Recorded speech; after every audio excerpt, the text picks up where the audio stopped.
Atenas, año 323 antes de nuestra era. Un hombre de 60 años escucha que han presentado una acusación de impiedad contra él. El cargo huele a religión, pero el aire huele a política. En su memoria aparece una frase con filo, que no pequen dos veces contra la filosofía. La otra vez ya la conocemos. Sócrates. La pregunta incómoda es directa. ¿Cómo acaba aquí el fundador del Liceo? El tipo que convirtió el conocimiento en una institución. Hoy te hago una promesa. Si te quedas, verás la cadena completa de acontecimientos. Los que llevaron a un niño que mira instrumentos médicos en esta gira, hasta el maestro que organiza bibliotecas, equipos y datos como nadie antes en la historia. Y entenderás por qué. Al final, el hombre que quería explicar el mundo tiene que salir de Atenas para salvar la vida. Te doy la bienvenida a un nuevo episodio de Almas de la Historia. Si te gusta lo que hacemos, recuerda darle un me gusta a este episodio y compartir tus impresiones en los comentarios. Y ahora sí, empecemos. Capítulo 1. Esta gira en la piel, Atenas en la cabeza. Aristóteles nace en esta gira, en la costa norte del Egeo, en el año 384 a.C.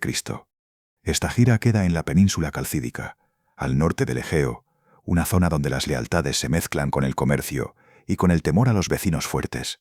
En ese paisaje, Macedonia pesa por cercanía, por política y por costumbre. De Aristóteles niño, lo primero que suele mencionarse es el oficio del padre. Nicómaco, médico, vinculado a la corte macedonia. El dato aparece en una biografía tardía, la de Diógenes Laercio, escrita muchos siglos después, que junta información antigua con tradiciones que ya circulaban por escuelas y bibliotecas. Aún con esa cautela, el núcleo se repite en varias líneas de transmisión y sirve para comprender el ambiente en el que crece. Un hogar de médico funciona como un lugar de trabajo. Hay objetos, hay manos ocupadas y hay silencios cuando alguien sufre. Diógenes Laercio también dice que Nicómaco pertenecía a los Asclepíadas, una estirpe que se presentaba como descendiente de Asclepio, el dios de la medicina. En términos prácticos, eso significa prestigio profesional, redes de contactos y un relato familiar que legitima el oficio. La medicina griega del siglo IV a.C. se mueve entre la tradición de los santuarios y una práctica cada vez más técnica. En algunos lugares, un enfermo duerme en un recinto sagrado esperando un sueño curativo. En otros, un médico observa, pregunta, palpa el cuerpo y luego decide el tratamiento. Los tratados hipocráticos, atribuidos a Hipócrates y a su entorno, muestran esa atención al caso concreto. Hablan del pulso, de la fiebre, de los humores, de la dieta y del clima. También hablan de disciplina, porque un tratamiento exige constancia y a veces exige contrariar al paciente. Esta forma de mirar deja la idea de que el mundo se entiende mejor cuando se separa el síntoma del ruido y cuando se toman notas. En una casa así, un niño aprende que el adulto que cura también se equivoca. Aprende que hay cuerpos que resisten y cuerpos que se hunden. Aprende que el dolor tiene expresiones distintas y que la culpa y el miedo también tienen cuerpo. Nadie necesita decirle que el oficio trae relación con gente importante. Lo ve cuando su padre entra y sale de espacios donde no entra cualquiera. El rey al que se asocia a Nicómaco es Amintas III, un monarca macedonio que gobierna entre crisis, alianzas y reacomodos. Una corte así no se parece a los palacios idealizados de los cuentos. En el norte griego, en esa época, la monarquía macedonia se apoya en aristócratas locales, en pactos familiares y en una diplomacia que se defiende con espada y sangre cuando hace falta. Esta gira queda en la periferia de Atenas y también en la periferia de Tebas. En esa periferia, los vínculos con Macedonia se convierten en un modo de vivir. La infancia de Aristóteles tiene un golpe temprano del destino. Muere su padre cuando él todavía es niño. La edad exacta se deduce por cronologías posteriores y suele colocarse alrededor de sus 9 años. De nuevo, la fuente principal vuelve a ser Diógenes Laercio. La muerte del padre en una casa de médico tiene un efecto especial. Un hogar habituado a combatir la muerte aprende de golpe que hay batallas que no se pueden ganar. Tras esa pérdida, el niño queda bajo la tutela de Próxeno de Atarneo. El nombre importa por 2 razones. Primero, porque le da continuidad educativa. Segundo, porque abre un puente hacia Asia Menor, una región que volverá a aparecer en su vida adulta. De Próxeno sabemos poco con seguridad. Lo que sí queda claro por la tradición es que Aristóteles recibe una educación buena para su nivel social. Aprende a leer y escribir con soltura, conoce poesía, algo de música, gimnasia, y ese entrenamiento mental que en el mundo griego se valora casi como un músculo. Queda también una idea práctica. La vida intelectual necesita sostén material y necesita protectores. Esa lección entra temprano. Esta gira, además, pertenece a un mundo donde la ciudad no es una burbuja. Muchas polis del norte oscilan entre autonomía y dependencia. En el siglo IV a.C., Grecia ya ha pasado por la gran fractura de la guerra del Peloponeso. Atenas y Esparta han arrastrado a medio mundo heleno a un conflicto largo, y el resultado es un mapa más frágil y con más recelos. La guerra termina en el 404 y deja cicatrices políticas que durarán durante generaciones. Atenas pierde su imperio marítimo. Esparta impone su fuerza. Tebas sube y baja. Macedonia, con el tiempo, encontrará su hueco. En ese contexto, un joven con ambición intelectual mira hacia Atenas, porque sigue siendo el lugar donde se aprende a hablar y a pensar con prestigio. Allí están los sofistas, los oradores, los poetas y los filósofos. Allí se discute todo, y ese todo incluye la política y la moral, la guerra y el derecho, la educación y la religión. Aristóteles llega a Atenas en el 367, con 17 años según la cronología tradicional. Atenas, en ese momento, conserva el hábito de la palabra pública. La vida urbana ofrece escenas que marcan a cualquiera que venga de una ciudad menor. Mercados con gritos que chocan, talleres de cerámica, metales y cuero, gimnasios donde se entrena el cuerpo y donde se conversa, escuelas privadas que prometen formar a un joven para triunfar en asambleas y tribunales. En Atenas, el prestigio se juega con la voz y con la reputación. Para entender el impacto de esa llegada conviene explicar algo. La polis griega se gobierna con instituciones y con presión social. La asamblea decide, los tribunales juzgan, los ciudadanos hablan. La ciudad crea un tipo de ciudadano. La persona que domina el lenguaje y las alianzas puede avanzar. La persona que queda marcada como ajena carga con un lastre. Aristóteles trae un origen que en Atenas se puede leer de dos formas. Como un joven de provincia que viene a aprender, o como alguien ligado a un poder emergente que muchos temen. Ese miedo se entiende mejor si se mira el ambiente del siglo IV. Atenas sospecha de cualquiera que huela a monarquía. Atenas tiene memoria. Tiene la memoria del tirano, del oligarca y del golpe de Estado. Tiene también memoria de su propio imperio, que algunos añoran y otros detestan. En ese clima, un vínculo macedonio puede convertirse en tema de conversación, aunque nadie lo ponga por escrito. El objetivo de Aristóteles en la ciudad parece claro. Entra en la Academia de Platón. La Academia no es una universidad en el sentido moderno, pero se le parece en algo importante. Es una comunidad de estudio con continuidad. Tiene maestros, discípulos, discusiones y textos. Se ubica fuera de las murallas, en un entorno que favorece el paseo y la conversación. También tiene una cultura interna, con prestigios, rivalidades y lealtades. Platón para entonces es un hombre mayor, con autoridad intelectual consolidada. Ha fundado una escuela que aspira a formar almas y también a formar gobernantes. La tradición de la academia incluye viajes, contactos con Sicilia e intentos fallidos de influir en políticos. Platón ha conocido el poder desde cerca y ha pagado el precio de esa cercanía. Eso impregna el ambiente. Aristóteles entra allí como alumno. La imagen que queda en muchas fuentes posteriores es la de un joven intensamente aplicado. Diógenes Laercio conserva la tradición de su apodo. El lector, un muchacho que lee en silencio, que devora rollos de textos y que toma notas. En una época donde leer suele ser en voz alta, porque el texto se comparte, el hábito de la lectura silenciosa se siente casi como una rareza. La historia de ese detalle puede haber crecido con el tiempo, pero encaja con una personalidad obsesionada con acumular conocimientos. En el día a día, la academia se compone de conversaciones largas y ejercicios mentales. Se discuten definiciones, se persiguen argumentos, o se levantan y se derriban ideas. La matemática tiene un lugar central. Para Platón, la matemática entrena el alma para entender lo que no se ve. El famoso lema asociado a la academia, el aviso de que quien no sepa geometría mejor que no entre, circula en la tradición aunque su forma exacta se discute. Su sentido resulta claro. En ese espacio, el rigor importa. Aristóteles entra en ese rigor con una ventaja y con una incomodidad.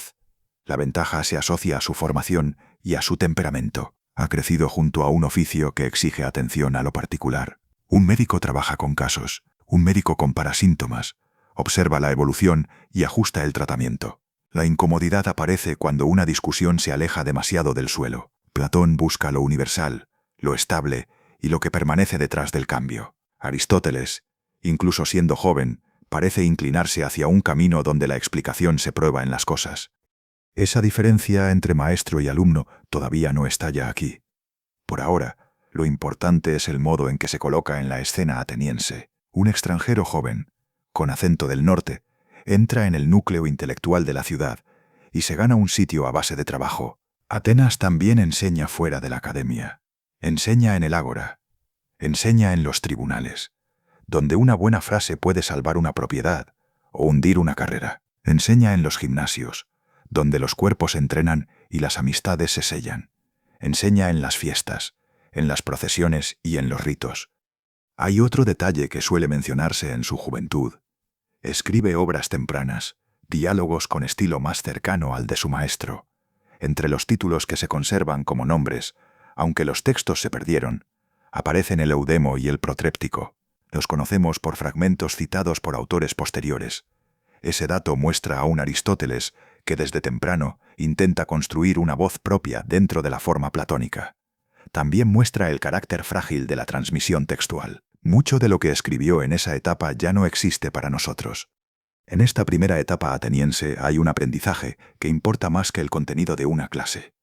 Aprende cómo funciona una institución.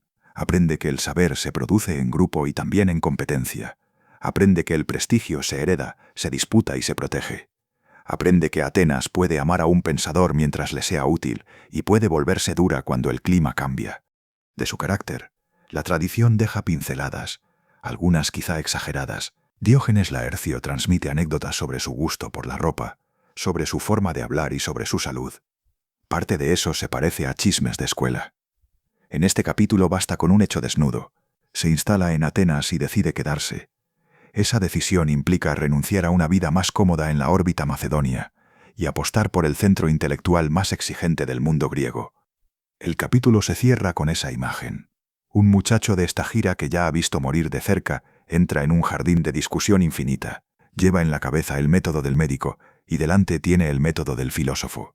Todavía parece posible que ambas cosas convivan sin tensión. En ese punto exacto empieza a formarse algo que más tarde tendrá nombre. En la academia la disciplina se vuelve costumbre, y una costumbre, con el tiempo, se vuelve destino. Capítulo 2. 20 años con Platón y una salida que huele a política. La academia tiene un ritmo propio. Se entra temprano. Hay polvo fino en el suelo, sombra de árboles, bancos de piedra, tablillas para escribir, pizarras improvisadas en la arena y estuches con cálamos. Los alumnos llegan con rollos bajo el brazo. Aristóteles aprende rápido esas reglas. El primer gesto es callar cuando toca y hablar cuando toca. El segundo gesto es aguantar. Una discusión larga no se gana con una frase bonita. Se gana sosteniendo el hilo cuando el otro intenta cortarlo. Platón dirige el lugar como quien vigila una cantera. Sabe que la forma importa. Quiere argumentos firmes, definiciones limpias y argumentación clara. En esa escuela la geometría ocupa un sitio central. Los diagramas en la arena y en la tablilla entrenan algo que para Platón vale más que la destreza matemática. Entrenan disciplina mental. Con los años, el papel del joven se vuelve más activo. La tradición antigua lo presenta enseñando dentro del círculo académico, y eso resulta verosímil en una comunidad que funciona con alumnos avanzados que guían a los recién llegados. Algunos testimonios lo conectan con ejercicios de retórica, un campo que más adelante trabajará con una precisión fría. La retórica en Atenas sirve para ganar juicios, para mover votos, para defender propiedades y para levantar reputaciones. Aristóteles observa ese mundo, lo estudia y lo piensa como un objeto legítimo de análisis. La academia, además, funciona como un pequeño organismo social. Hay jerarquías, amistades y rivalidades. Hay alumnos brillantes que esperan ascender. Hay discípulos mayores que protegen su espacio. Hay visitantes, políticos, extranjeros y jóvenes ricos que buscan una formación que les abra puertas. Aristóteles aprende a leer ese mapa humano. La filosofía que se hace allí depende de tiempo, de dinero, de tranquilidad y de protección. Mientras tanto, fuera de la academia, Atenas atraviesa años tensos. La ciudad conserva prestigio cultural y una maquinaria política viva, aunque su poder militar ya no es el de otro siglo. En la década del 350, la escena griega se llena de conflictos encadenados. La llamada guerra social entre Atenas y aliados rebeldes estalla entre el 357 y el 355 y agota los recursos. El mismo periodo se cruza con la Tercera Guerra Sagrada, entre el 356 y el 346, una guerra compleja que abre la puerta a la intervención de un actor que crece con rapidez, Filipo II de Macedonia. Filipo sube al trono en el año 359 y empieza a consolidar su reino con una mezcla de diplomacia y fuerza. Avanza sobre ciudades estratégicas, toma Anfípolis en el 357, luego se mueve sobre Pidna y Potidea en el 356 y sigue expandiendo su control en el norte. Estos episodios aparecen en las narraciones de historiadores como Diodoro Sículo, que escribe siglos después, y en las referencias cruzadas de discursos y crónicas. Para un ateniense, esa expansión suena a amenaza. Para un hombre nacido en esta gira, ligado por familia a la órbita macedonia, ese mismo proceso también suena a destino que se acerca. En Atenas, el debate sobre Macedonia se vuelve cada vez más áspero. Los discursos de Demóstenes, las Filípicas, pertenecen a ese clima. Demóstenes trabaja el miedo y el orgullo con habilidad. Los atenienses escuchan y votan, discuten y se dividen. En esa atmósfera, cualquiera con vínculos macedonios puede volverse incómodo. A veces basta con un rumor, a veces basta con un origen. Dentro de la academia, el conflicto decisivo de Aristóteles se va cocinando por otro camino. Tiene que ver con el modo de explicar el mundo. Platón empuja hacia una realidad estable, las ideas que sostienen lo que cambia. Ese marco da una elegancia enorme a la filosofía, porque permite hablar de justicia, de belleza o de bien, como si existieran con independencia de los casos particulares. Aristóteles, con el paso del tiempo, empieza a sentir ahí una fricción. Su formación temprana, ligada al oficio médico, le ha dejado una costumbre mental: mirar lo que hay delante. Cuerpos, hábitos, leyes, animales, formas de gobierno o conductas. La tradición de los tratados hipocráticos refuerza esa costumbre. En esos textos, el médico no se enamora de una explicación general si el paciente sigue empeorando. Cambia el diagnóstico, ajusta el tratamiento, acepta la incertidumbre y recoge datos. Esa inclinación no convierte a Aristóteles en un enemigo de su maestro. Lo convierte en alguien que necesita otra forma de sostener las palabras. En su obra posterior, especialmente en libros de la metafísica, se ven críticas directas a la teoría de las ideas y a la manera en que sus partidarios las usaban para explicar el cambio, la multiplicidad y el conocimiento. Esas páginas son tardías. Pertenecen a un Aristóteles ya formado, aunque dejan entrever que el trabajo de separación empezó antes, dentro de la misma casa intelectual que lo había acogido. Fechar el momento exacto en que empieza a criticar con claridad resulta difícil. Las fuentes antiguas no ofrecen un diario fiable de sus conversaciones con Platón. Lo que se tiene son fragmentos, testimonios y la lógica interna de su obra. Parte de sus escritos tempranos se perdieron y solo se conocen por citas de autores posteriores. Entre esos textos juveniles se suele mencionar el Protréptico, una invitación a filosofar que Cicerón alude de manera indirecta, y el Eudemo, del que quedan restos. La pérdida de estos textos deja una zona borrosa. Esa zona la declaran las fuentes, porque solo se puede reconstruir por ecos. En lo humano, hay otra tensión discreta. La relación con Platón combina admiración y peso. Un maestro de ese calibre puede ser un refugio y también una sombra. En el año 347 a.C., Platón muere. La noticia cambia todo. La sucesión recae en Espeusipo, sobrino de Platón. La elección muestra algo importante sobre las instituciones. Las escuelas también tienen política interna. La sucesión no se decide únicamente por talento filosófico. Se decide por redes, por confianza y por afinidad.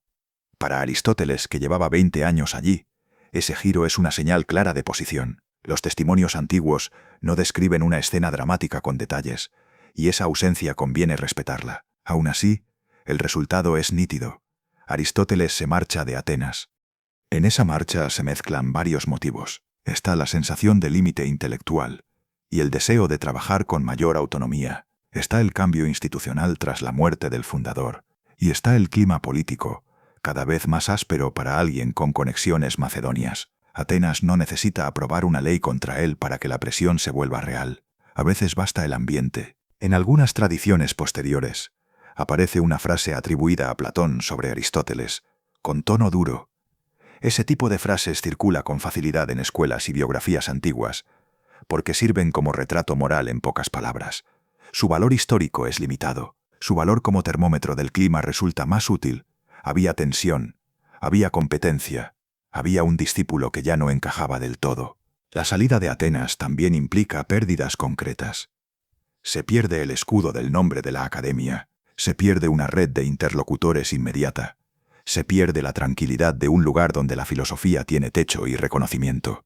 En el horizonte inmediato, hay tierras que Aristóteles conoce por nombre desde la infancia, por su tutor Próxeno y por esa trama de conexiones del Egeo. Allí, lejos de la academia, la filosofía va a rozar la política de un modo más directo, y esa fricción, cuando aparece, deja marcas que no se borran con facilidad.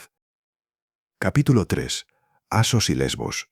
Amor, ciencia y un mensajero con púrpura. Cuando Aristóteles deja Atenas, el viaje hacia el este se siente como un cambio de aire. El Egeo queda lleno de rutas conocidas, pero cada puerto tiene su ley y su rumor. El mundo griego está hecho de ciudades que compiten, de islas que negocian, y de costas donde el poder persa todavía se nota, aunque a veces se disimule detrás de un gobernador local o de un sello oficial. El destino al que llega primero es Asos, una ciudad en la región de la Tróade, frente a Lesbos. Asos tiene murallas, una acrópolis elevada y un puerto que mira a un mar práctico, un mar de pesca y de comercio. En el paisaje se ve piedra, viento y trabajo. Allí lo espera Hermias, el hombre que hace posible este capítulo. Hermias es un gobernante local, a veces llamado tirano en las fuentes antiguas, aunque ese término puede sonar más duro de lo que era en la práctica cotidiana de muchas ciudades. El punto importante es otro. Hermias ha pasado por la Academia de Platón, conoce el lenguaje filosófico y lo respeta. Estrabón, el geógrafo de época romana, lo menciona como alguien que llegó a gobernar a Tarneo y Asos y que tuvo relación estrecha con Aristóteles. Esa mención en Estrabón sirve como ancla porque no depende solo de chismes escolares. Además, Diógenes Laercio, en su biografía de Aristóteles, conserva episodios ligados a esa relación, y hasta el texto de un himno que Aristóteles compuso más tarde en honor de Hermias. Lo interesante de Asos es su tamaño. Atenas te exige hablar ante demasiada gente y te obliga a moverte con cuidado. Asos permite ver la política de cerca, con menos intermediarios. Allí una decisión se traduce rápido en medidas concretas. Un impuesto, una guardia en el puerto o un pacto con una ciudad vecina. Aristóteles llega con hambre de trabajar y con la experiencia de haber vivido 20 años dentro de una institución grande. En Asos puede intentar algo propio, sin pedir permiso a un maestro y sin competir por atención en un círculo saturado. Empieza a reunir a su gente. Se trata de un pequeño equipo. Discuten, toman notas y leen juntos, pero también caminan por el territorio. Hablan con artesanos, con pescadores y con quienes conocen la vida animal por oficio. La filosofía, en esa etapa, se vuelve una mezcla rara. Por un lado sigue el trabajo conceptual, definición, argumento, distinción. Por otro lado, se vuelve una práctica que necesita ojos abiertos y manos sucias. Hermias no solo ofrece hospitalidad, ofrece protección. En el mundo de las ciudades griegas, una escuela vive si alguien la tolera y la cuida. Ese detalle cambia la relación entre el filósofo y el gobernante. Se miran con interés mutuo. Hermias gana prestigio por tener cerca a un hombre formado en la academia. Aristóteles gana tranquilidad para producir. En ese ambiente aparece Pitias. Aristóteles se casa con ella durante su estancia en Asos. De Pitias, las fuentes cuentan lo suficiente como para ver su importancia, y lo bastante poco como para obligarnos a la prudencia. Hay una controversia concreta que merece decirse con calma. Algunas tradiciones la presentan como hija adoptiva de Hermias, otras la presentan como sobrina, otras simplemente la ligan a su casa sin precisar el parentesco. Diógenes Laercio transmite versiones, y la dispersión muestra que el dato exacto se discutía ya en la antigüedad. El hecho del matrimonio, en cambio, aparece de forma consistente. En el plano humano, este paso cambia a Aristóteles. Deja de ser solo un intelectual protegido por una escuela y se convierte en alguien con responsabilidades domésticas. Construir un hogar en tierra disputada supone confiar en el lugar. Supone también aceptar que el futuro puede romperse de golpe. La familia se presenta como vulnerabilidad. Cuando se vive cerca de un poder grande, cualquier enemigo puede usar los vínculos íntimos como herramienta. En Asos eso se siente aunque no se diga. La costa oriental del Egeo vive bajo la sombra del imperio persa. Persia, en el siglo IV a.C., sigue siendo un actor central. Controla satrapías, mueve recursos, compra lealtades y castiga traiciones. En el lenguaje de la época, la traición puede significar muchas cosas, desde pactar con Macedonia hasta dejar de pagar tributo o permitir presencia militar hostil. Hermias, por sus alianzas, queda expuesto. Las fuentes antiguas sugieren que tuvo contacto con Filipo II y que se movió en un tablero donde Persia vigilaba. El detalle exacto de las negociaciones se discute. Lo que no se discute es la dirección del riesgo. Un gobernante local con simpatías macedonias, en un borde persa, vive en una cuerda floja, y Aristóteles está a su lado. Ese es el punto dramático. En Atenas, Aristóteles podía ser sospechoso por su origen, pero también podía esconderse dentro del prestigio académico. Aquí no hay escondites. La filosofía convive con la autoridad y con sus enemigos. En un territorio así, la idea de vida contemplativa suena bonita, aunque en la práctica sea otra cosa. Se contempla, sí, pero también se calcula. En algún momento de esta etapa, Aristóteles decide moverse a la isla de Lesbos, a Mitilene. El traslado se suele situar en la franja del 345 al 343 y aparece asociado a Teofrasto.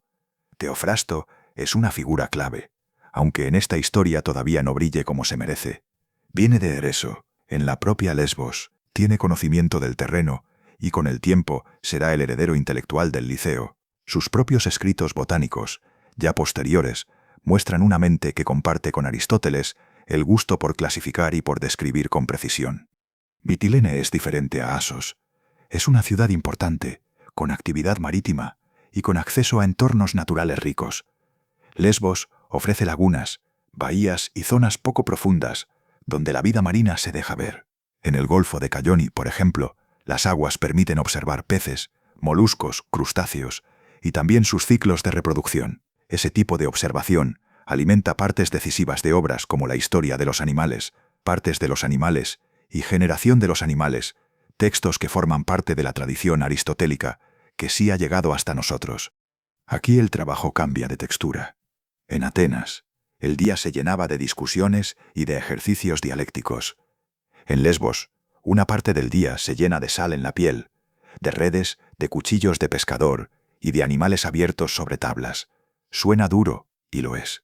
Pero también es el lugar donde Aristóteles encuentra una forma de conocimiento que lo satisface, el conocimiento que se apoya en los detalles.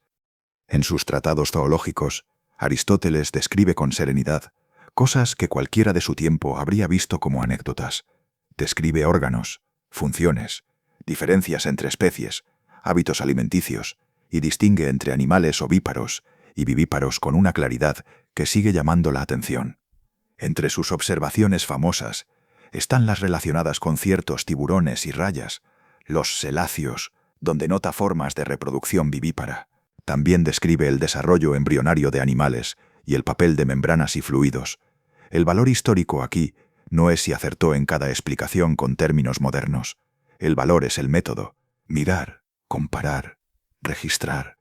Hay un tipo de escena que encaja con lo que sabemos, aunque ningún cronista nos la describa con hora y minuto. Aristóteles caminando con Teofrasto por un borde de agua, deteniéndose cuando un pescador saca algo inusual, pidiendo verlo, preguntando cómo lo encontraron y en qué profundidad. Es una escena plausible porque su obra está llena de ese tipo de información práctica, la que se obtiene preguntando a quien trabaja y comprobando cuando se puede. Ese cuando se puede también importa.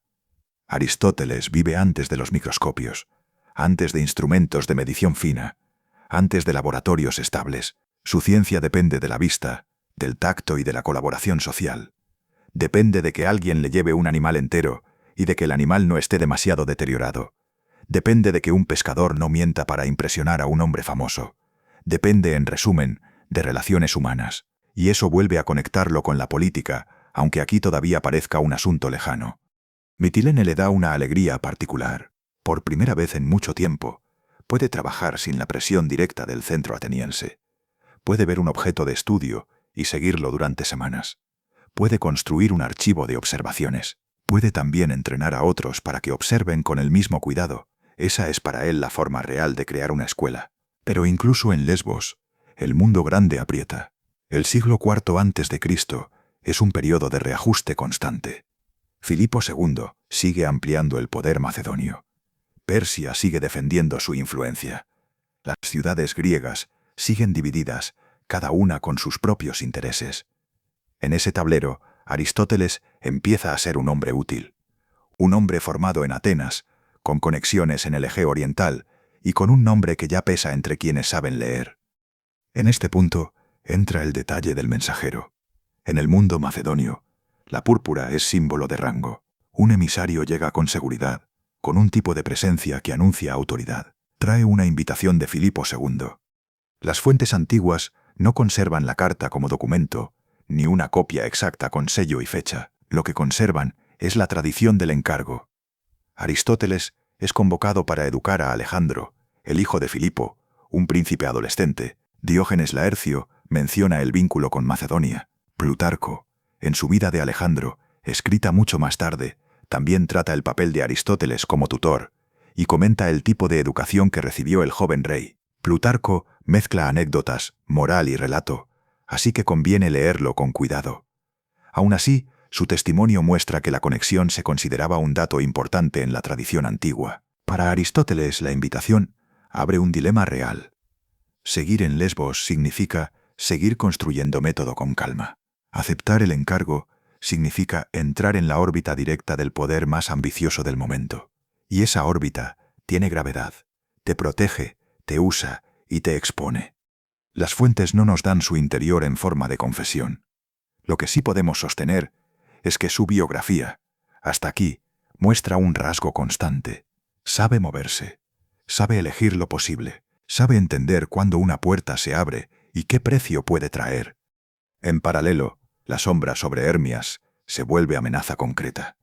Las fuentes sitúan su caída a manos persas alrededor del 341 y describen su captura y ejecución tras torturarlo.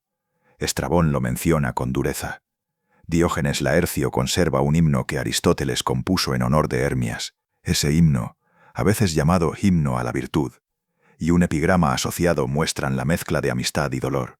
También muestran algo más delicado. El texto emplea un tono elevado, y en una ciudad como Atenas, años después, ese tono se usaría como arma para acusarlo de impiedad. En este capítulo basta con entender el primer movimiento. Aristóteles responde a la muerte de un protector con palabras que lo comprometen. La cronología exacta de cuándo llega la noticia de Hermias a Aristóteles y en qué momento exacto él compone el himno se reconstruye con piezas dispersas. No tenemos un registro administrativo día por día. Lo que sí tenemos es el hecho general de la caída de Hermias y la existencia del texto conmemorativo conservado por la tradición biográfica. Ese conjunto basta para ver el mecanismo. En el mundo antiguo, una amistad política deja rastros. Esos rastros pueden volverse peligrosos. Si Aristóteles acepta el encargo de Filipo, su vida cambia en el acto. Cambia geografía, cambia protección, cambia la escala. Deja el borde marino donde podía abrir un pez y escribir sin mirar por encima del hombro. Entra en un espacio donde cada palabra puede adquirir un sentido que él no controla. Habla con Teofrasto. Quizá acuerdan continuar ciertos trabajos o preservarlos. En un mundo de rollos y copias a mano, dejar algo atrás equivale a aceptar que puede perderse. También equivale a confiar en quienes se quedan. Aristóteles sale de Lesbos con una decisión tomada, y aunque todavía conserva el olor a sal y a tinta en sus manos, empieza a acercarse al centro de la maquinaria macedonia, donde un adolescente ya sueña con mapas demasiado grandes. Capítulo 4. Macedonia escucha, Atenas recuerda. El camino hacia Macedonia tiene un tono distinto al de Atenas y al de las islas del Egeo. Hay menos discusión pública y más disciplina visible. Se nota en los guardias, en los mensajeros y en el modo en que una orden se ejecuta sin debate. Filipo II gobierna un reino que en pocos años ha dejado de ser marginal para convertirse en el centro de gravedad de Grecia. Filipo sube al trono en el año 359 a.C. y empieza a reorganizarlo todo. Moderniza el ejército, refuerza la falange con la sarisa, una lanza larga que cambia la forma de combatir y combina diplomacia con presión militar. Este retrato general aparece en historiadores posteriores como Diodoro Sículo, y también se lee entre líneas en la reacción ateniense, donde Demóstenes convierte a Filipo en amenaza política y moral en sus discursos. El choque entre Grecia y Macedonia se vuelve un asunto cotidiano. En el 338 a.C., Filipo derrota a una coalición griega en Queronea. La batalla queda como hito. A partir de ahí, la hegemonía macedonia sobre Grecia resulta difícil de discutir, incluso para quienes la odian. Al año siguiente se forma la Liga de Corinto, un acuerdo que, con matices, coloca a las polis bajo un marco común y prepara una campaña contra Persia. Diodoro y otros autores transmiten estas piezas con variantes, aunque el sentido es claro: Macedonia organiza la política griega desde arriba. En ese mundo, la educación del heredero deja de ser un asunto familiar, se vuelve política de Estado. Aristóteles llega llamado por Filipo alrededor del 343. La tradición antigua mantiene el hecho de la tutoría y lo coloca en un escenario concreto. Plutarco, en su vida de Alejandro, sitúa la enseñanza en Mieza, en un santuario de las ninfas. Plutarco escribe siglos después y le interesa el carácter moral, así que conviene leerlo con cuidado. Aún así, el detalle del lugar encaja con una práctica lógica. Un santuario apartado ofrece silencio y control. También ofrece un teatro natural para educar sin la atmósfera del palacio.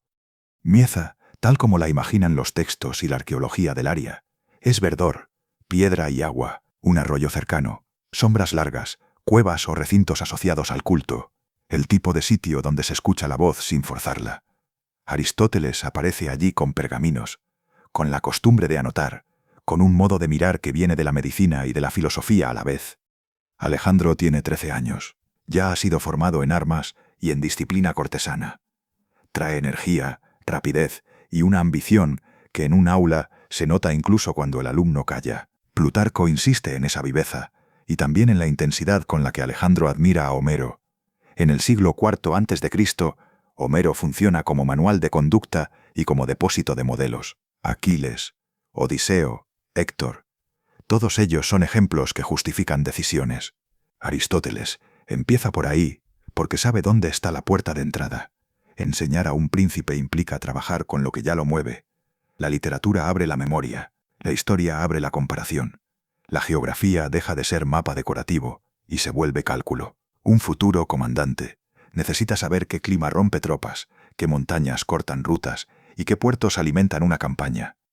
También está la medicina. En una corte, enfermar significa quedar fuera de juego. Un líder enfermo pierde autoridad y capacidad de mando. Aristóteles viene de una familia vinculada a ese oficio, y no resulta extraño que esa dimensión aparezca en la tradición sobre lo que enseña. En el mundo griego, cuidar el cuerpo se relaciona con cuidar el carácter. Dieta, sueño, ejercicio, no como moralismo, sino como control de uno mismo. Luego, llega la ética.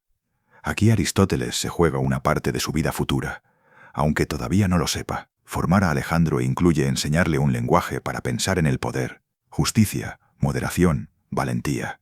Palabras peligrosas en boca de un joven con un ejército a la vista. El maestro puede proponer definiciones.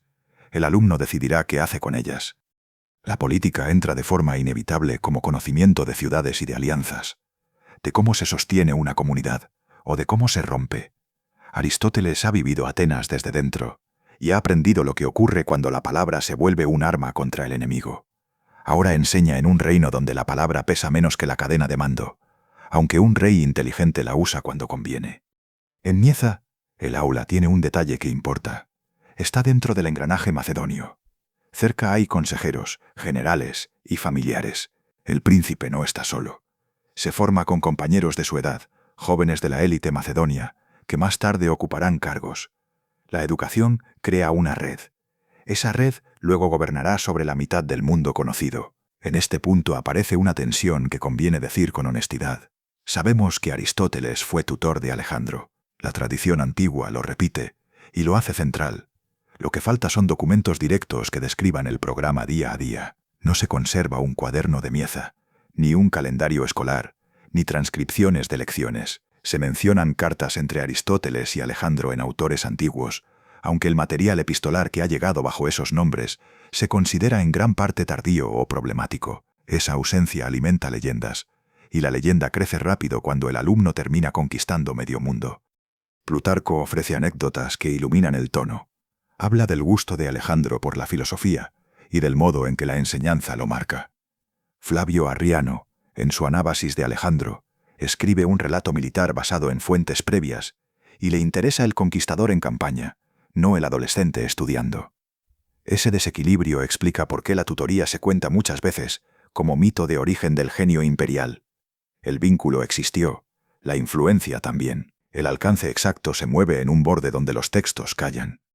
Mientras Aristóteles enseña, Filipo afila su proyecto mayor, la campaña contra Persia, presentada como venganza y como empresa panhelénica, necesita legitimidad. La Liga de Corinto funciona como marco político. La tensión con Atenas y con otras ciudades sigue, aunque ahora se impone una realidad.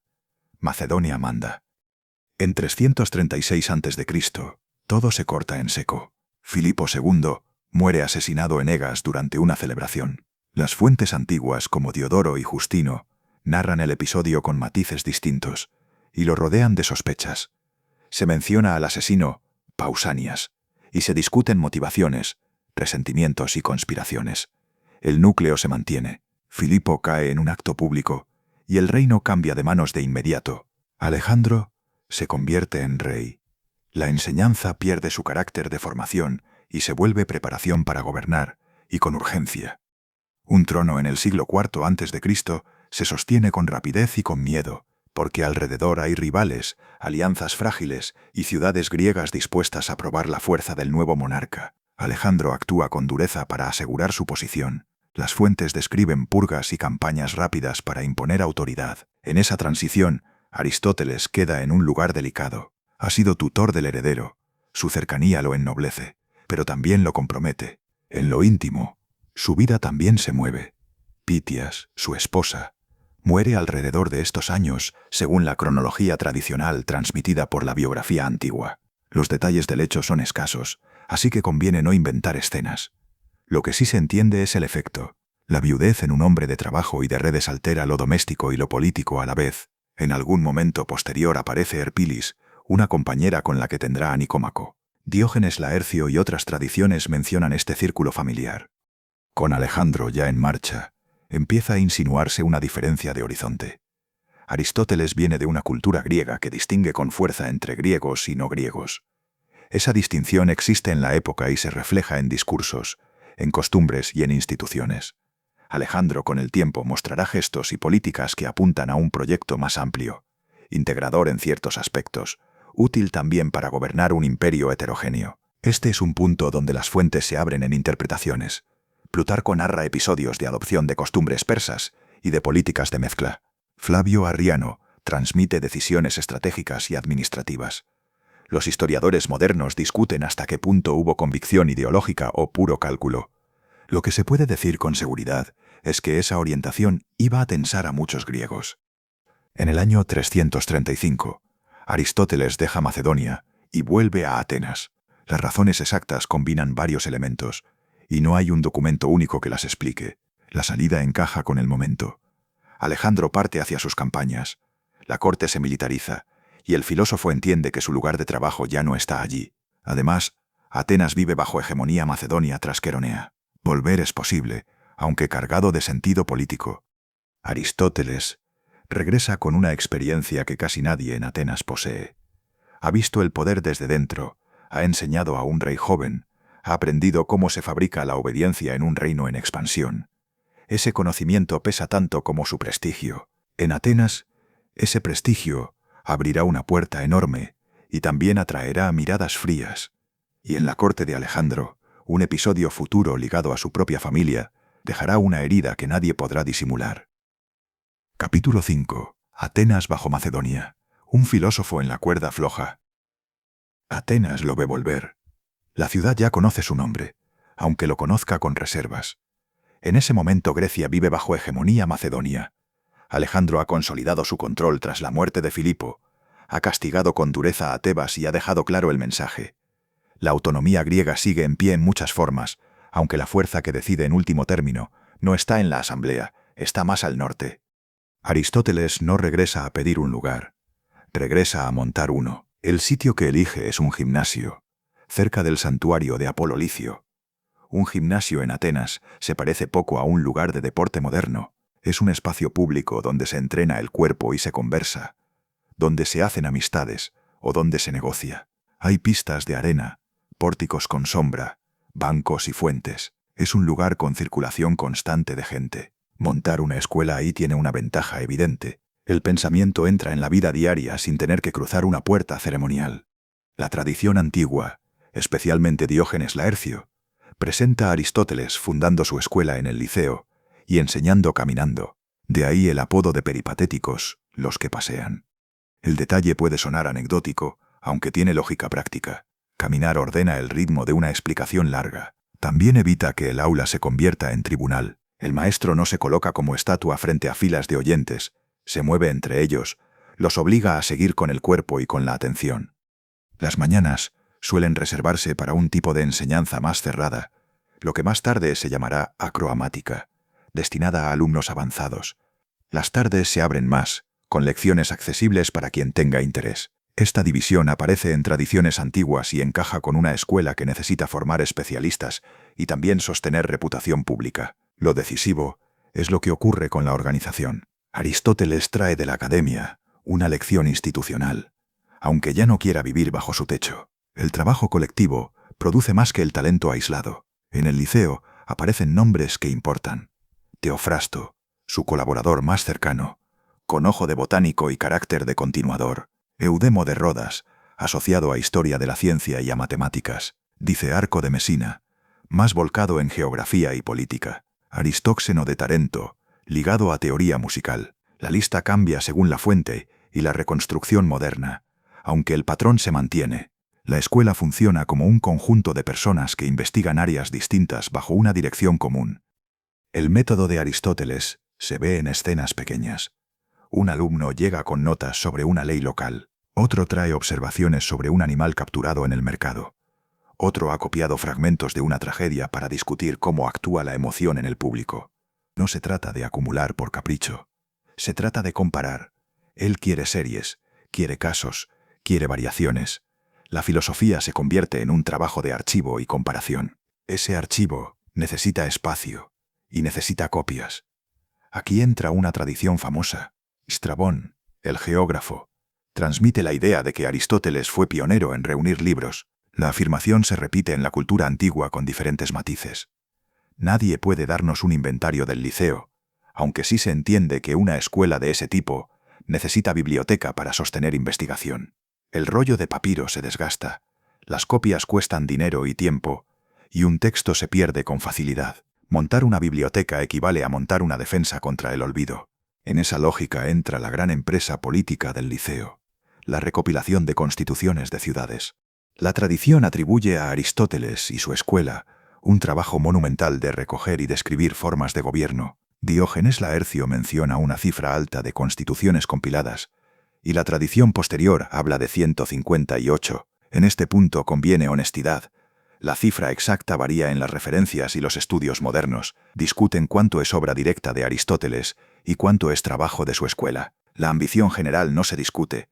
Crear un archivo comparativo de constituciones implica enviar gente, copiar leyes, recoger decretos, entrevistar a ciudadanos y ordenar todo el material. De ese conjunto solo ha sobrevivido completo un texto, la Constitución de los atenienses. Es un caso especial porque se conserva por una cadena de transmisión distinta a la mayoría de la obra aristotélica, y por eso llega hasta nosotros. Su contenido encaja con la manera de trabajar del Liceo, describe instituciones, cambios y conflictos internos, con un estilo que parece de oficina y de observador cercano. Mientras ese archivo político se construye, el resto de la escuela produce a un ritmo que impresiona. Zoología, biología, meteorología, lógica, retórica, poética, ética, teoría del conocimiento. En la tradición que ha llegado, estas áreas aparecen como tratados densos. A veces parecen apuntes, a veces parecen un manual para alumnos avanzados. Las obras zoológicas, por ejemplo, no salen de la nada.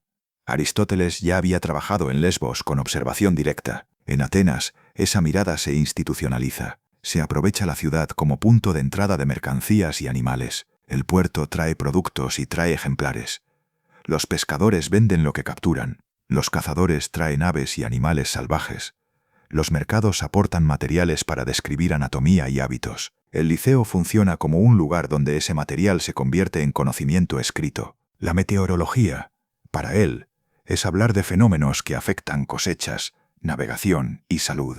En un mundo sin meteorología moderna, entender vientos, lluvias y estaciones resulta una forma de control práctico sobre la vida. La retórica, igual. No es un adorno, es la herramienta que decide juicios y asambleas. Aristóteles la trata como un objeto de análisis serio, con categorías y con ejemplos. Eso produce un libro que, siglos después, seguirá leyéndose como manual. El liceo también tiene un hábito que ayuda a imaginarlo como taller. La toma de notas sistemática. Para que un grupo compare casos necesita registros. En la tradición peripatética se asocia a Aristóteles con la costumbre de ordenar por géneros, por causas y por diferencias específicas. Esa obsesión por clasificar se convierte en identidad de escuela. Y aún así, el saber del liceo es frágil, fragilidad material. Primero, los pergaminos y papiros se pudren, se queman o se extravían. Una biblioteca depende de un administrador cuidadoso. Depende de que el dinero alcance para copias. Depende de que la escuela no sea saqueada en una crisis política.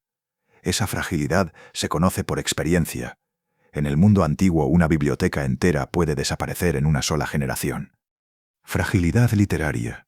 Después, autores antiguos distinguen entre dos tipos de escritos aristotélicos. Por un lado, obras pensadas para un público amplio, con estilo más cuidado, a veces en forma de diálogo. Por otro, materiales internos del liceo, más técnicos y densos. Cicerón, por ejemplo, alude a los diálogos aristotélicos y elogia su estilo, lo cual resulta significativo porque Cicerón escribe en Roma y valora la prosa.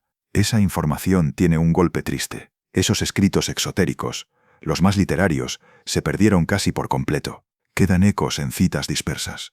Lo que ha llegado entero suele pertenecer al otro registro, el del trabajo interno. Esa pérdida cambia la imagen del personaje. El Aristóteles que hoy conoce mucha gente es el del tratado compacto y el del párrafo duro. La tradición antigua sugiere que también existió un Aristóteles capaz de una prosa más fluida y mucho más persuasiva. Ese Aristóteles está en gran parte fuera de nuestro alcance. Mientras todo esto ocurre, Atenas sigue siendo Atenas. La ciudad tiene memoria larga, y la memoria afecta cómo se mira a un hombre. Aristóteles ha sido tutor de Alejandro. Ha vivido en la órbita macedonia. Incluso si su relación personal con el rey se ha enfriado, la percepción pública no necesita detalles. Basta una etiqueta. En los pasillos de la política ateniense, alguien así se convierte en símbolo. El clima antimacedónico no desaparece porque Macedonia sea fuerte. En algunos círculos se hace más intenso, porque la humillación pesa. Demóstenes ha mantenido viva esa resistencia con discursos que todavía circulan. Las facciones siguen midiendo fuerzas. La ciudad alterna prudencia y resentimiento. El liceo, por su ubicación pública, no puede esconderse. Los alumnos entran y salen. Los curiosos escuchan, los adversarios también. Aristóteles enseña sabiendo que se le escucha con doble oído, uno filosófico y otro político. Esa condición marca un límite. La escuela necesita protección, necesita mecenas, necesita un equilibrio que evite que un cambio político la convierta en blanco. Ese equilibrio tiene nombre, aunque esté lejos: Alejandro. Mientras Alejandro vive, Atenas calcula. Mientras Alejandro vive, la hegemonía macedonia tiene un rostro invencible. Aristóteles trabaja bajo esa sombra protectora. En algunos momentos, desde Asia, llegan noticias y materiales. Las campañas se vuelven fuente de información natural. Es una forma de colaboración indirecta que la tradición menciona y que resulta verosímil, porque el imperio abre rutas y trae nuevos especímenes para registrar. Un general conquista una región. Los hombres ven animales extraños, Alguien decide enviarlos a Grecia. La ciencia se alimenta de ese flujo. Con el paso de los años, el liceo se vuelve una máquina silenciosa. Produce acumulación, produce categorías, produce archivos, produce discípulos capaces de continuar sin el maestro, al menos en teoría. Y el peligro permanece quieto. El verano del año 323 se aproxima con un aire denso. En el patio se sigue caminando y se siguen tomando notas. En la ciudad se oyen rumores que vienen de lejos, mensajeros que pasan por el puerto, relatos de campañas, cuentas de muertos, cambios de satrapías. Todo depende de la salud de un hombre que está en Babilonia. Capítulo 6. El juicio que se evitó. Un exilio y unos rollos en la oscuridad. El calor del verano en Atenas tiene un modo de quedarse pegado a la piel. En el liceo, los pórticos dan sombra, aunque la sombra ya no trae alivio. La noticia llega desde Babilonia como llegan las noticias que cambian vidas, con un mensajero cansado y una frase corta. El 10 de junio del año 323 a.C. llega la noticia. Alejandro ha muerto. A partir de ese instante, el liceo sigue siendo el mismo lugar en piedra y árboles, pero la seguridad de Aristóteles deja de ser la misma. La fecha se repite en las cronologías antiguas y modernas, porque separa dos mundos. A partir de ahí, la ciudad se llena de un tipo de energía que Aristóteles conoce bien. Atenas vuelve a mirarse a sí misma como una potencia que puede levantarse. Vuelve el lenguaje de la libertad. Vuelve el orgullo, vuelven los reproches acumulados. Empieza lo que la historiografía llama la guerra lamíaca, la revuelta griega contra Macedonia, narrada en líneas generales por Diodoro Sículo en su Historia de la época de los Diádocos. En un clima así, los símbolos valen más que los detalles. Aristóteles se convierte en símbolo por su historia personal, por su estancia en Macedonia y por haber sido tutor del rey muerto. Su relación con Alejandro ya había pasado por enfriamientos y distancias, aunque la ciudad no necesita ese matiz. También vuelve un recuerdo oscuro, el de Calístenes, sobrino de Aristóteles, caído en la órbita del rey y muerto años antes en circunstancias ligadas a una acusación de conspiración. Las fuentes antiguas difieren en tonos y explicaciones, aunque coinciden en el resultado. Calístenes termina destruido, y ese episodio queda flotando como un argumento que se puede sacar cuando conviene. Un enemigo de Aristóteles ya no tiene que construir una acusación desde cero, solo necesita reorganizar sospechas. En Atenas, las formas legales importan. La ciudad se toma en serio su derecho y sus tribunales. También sabe usar esas herramientas para expulsar o castigar cuando hay un consenso político detrás. En este punto aparece el mecanismo que va a precipitar el destino del filósofo, una acusación de impiedad. Diógenes Laercio conserva el dato del acusador, Eurimedón. El nombre puede sonar remoto, aunque el patrón se entiende bien. Impiedad es una etiqueta flexible. Ya hablamos sobre este tipo de acusación en el episodio de Sócrates. Sirve para atacar a alguien sin decir abiertamente lo que en verdad molesta. Una ciudad puede presentarse como defensora de los dioses mientras resuelve un conflicto de poder. La prueba que se usa contra Aristóteles es un texto escrito años antes, el himno en honor de Hermias del que hablamos en el capítulo 3. Ese detalle tiene una crueldad propia. Hermias, el gobernante de Atarneo y Asos, había sido protector y amigo. Persia lo captura y lo ejecuta, y Aristóteles responde con un poema que exalta la virtud y el sacrificio. Diógenes Laercio transmite el himno, y con eso transmite también su destino posterior. El canto que nace del cariño y de una lealtad personal termina convertido en pieza de acusación. El paralelo con Sócrates aparece de manera inevitable en la memoria ateniense, porque el juicio de Sócrates se había convertido en herida y en advertencia. Atenas guarda esa historia como una parte de su identidad, aunque no siempre la asimila del modo que un filósofo querría. La tradición atribuye a Aristóteles una frase que resume la lógica de su decisión, que no permitiría que la ciudad cometiera una segunda falta contra la filosofía.